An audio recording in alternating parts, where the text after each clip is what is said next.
Some of you know that Mrs. Bowtie is a phenomenal cook, and we love her food. One of my favorite things is her fried okra. So in this video, we're going to follow along and have her tell us how she makes fried okra. First things first, though, she's searching for good okra. Okra that is not woody. What does woody mean? Actually, let me just put in this first. Hi, I'm Bowtie Dave.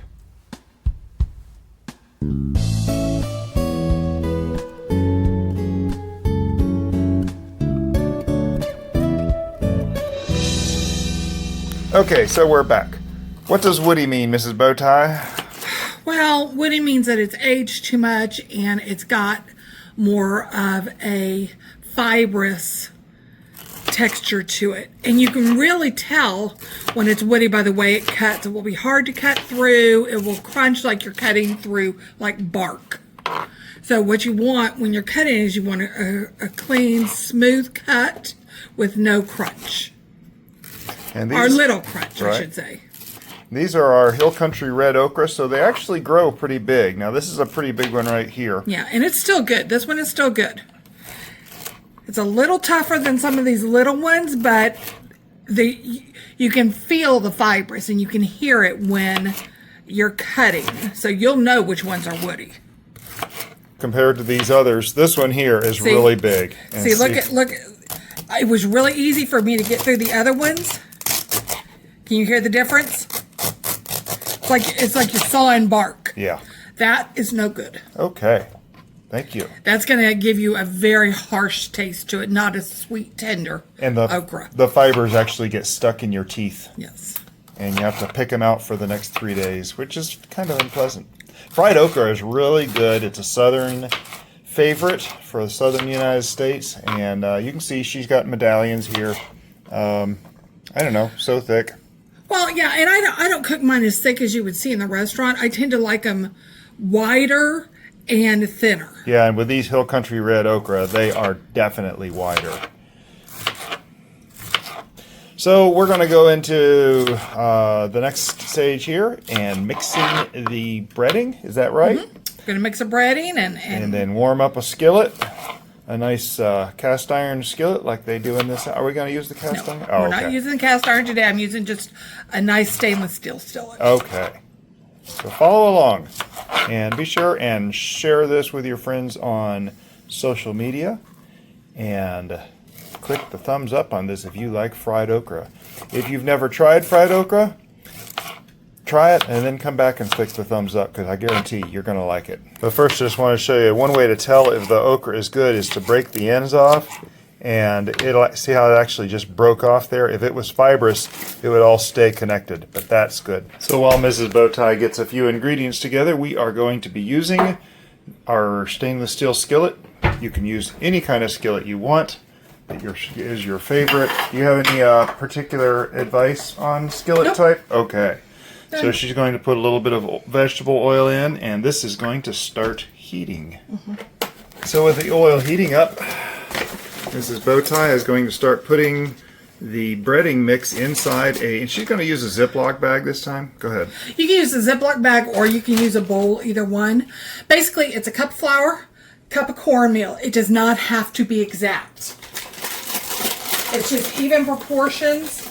Of each, I do, a heaping cup of each. Then it is 2 spoonfuls of garlic powder. And and then some salt. Probably a spoonful of salt? Yeah, probably a spoonful of salt. And then you just mix it up real good. Now, you can't just throw the okra into a dry mix. I usually have a small bowl of milk. I don't have any milk right now, so I'm using my half and half that I use in my coffee. All we're doing is looking for something a little wet. Additionally, while your oil is heating up, you want to get like a plate with a paper towel to soak up some of the excess grease when these things come out. They will be crunchy and crispy But if you soak out some of the grease, well, it's the grease that makes them soggy. Yeah. So what you do is and you'll see me do this, when you pull them out, we're going to probably do 2 batches. You put it down and let it just soak in.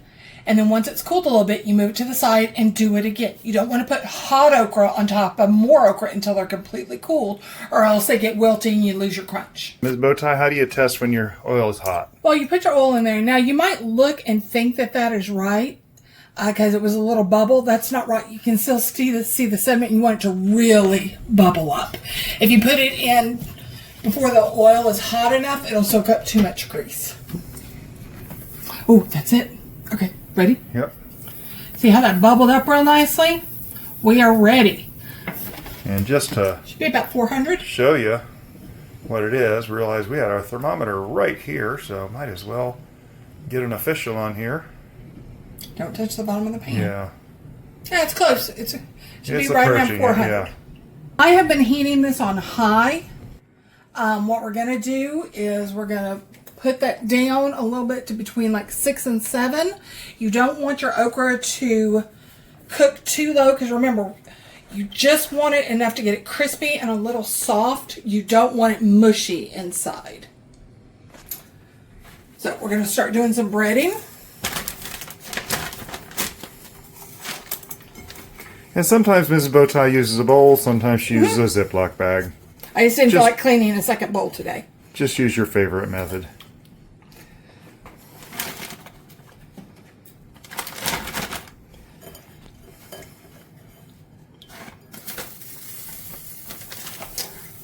I'm getting this a little messy because of the filming. It's a little awkward.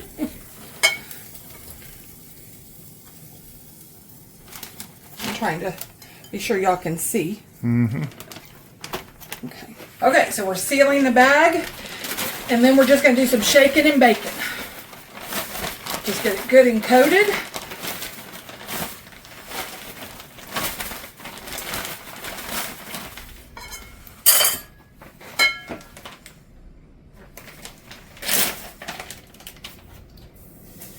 See how nicely that starts cooking up?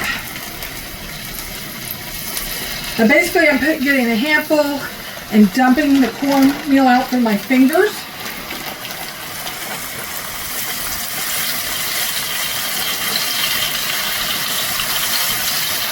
Some excess is going to get into the pan, but it's okay. Bowtie can wash it. Now, if you feel like your oil is too hot, remember, your oil is going to cool down as soon as you start putting the food in there.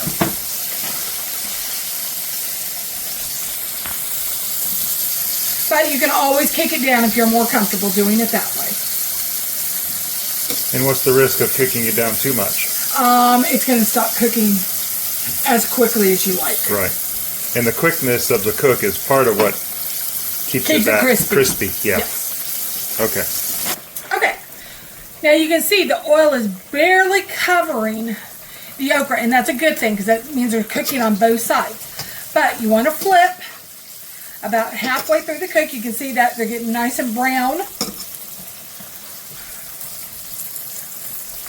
And be sure that you don't have any overlap. You want one even cook. Nothing sitting on top of Nothing anything sitting else. on top of anything else. Now this side I wasn't quite even on the burner. This side got a little bit darker, so I just moved the pan over a little bit. Okay, so I'm kicking my heat up just a little bit to between 7 and 8. Some of them are not browning as well as I would like. This is too light. This isn't going to be crispy enough. You want a nice colorful brown on them like these are.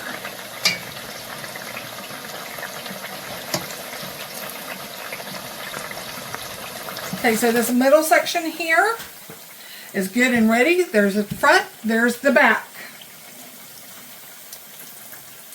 So I'm just going to pull these out. It's a little warmer in the center than it is on the edges. So we're going to shift them around just a little bit. Now, how long did that take to fry? Oh, I don't know. What was it? 3-4 minutes? Yeah, something like that. Wasn't long. Yeah. And I use a slotted spoon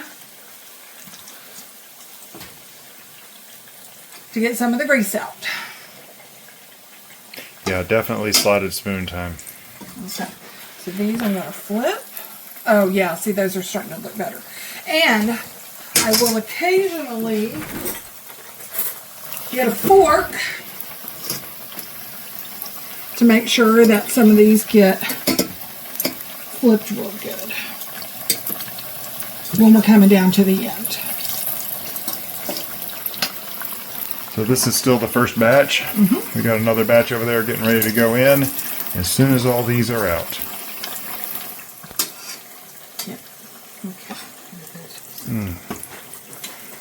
That's beautiful.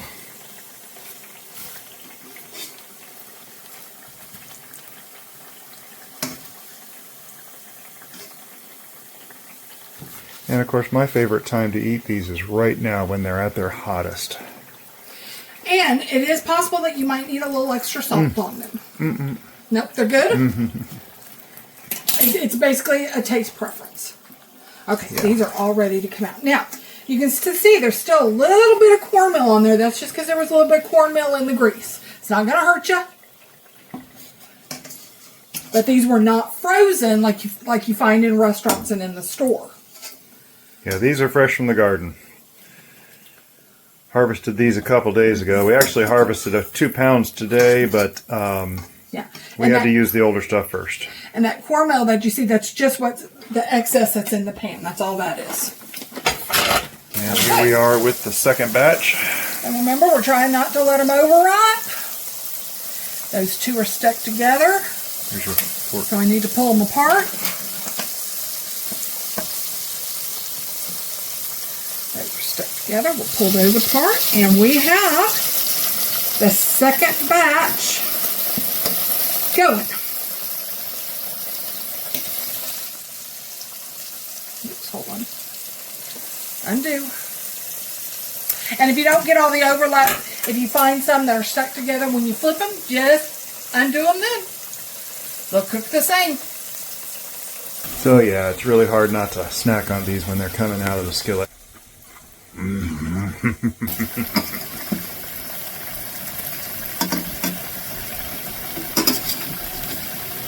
If you like fried okra, click that thumbs up, share this with a friend. Please subscribe to the channel. Don't miss a thing. We sometimes do cooking videos like this. Like to share the dishes that we make. Share with your friends on Facebook, on social media. For those of you who have subscribed, I want to thank you personally. You have helped make Bowtie life what it is today. So we're moving those to the side. And we're going to start pulling these out.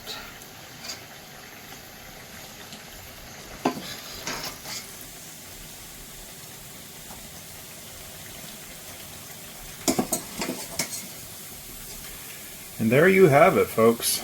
Good southern fried okra. The way it's meant to be. Heart healthy, I'm sure.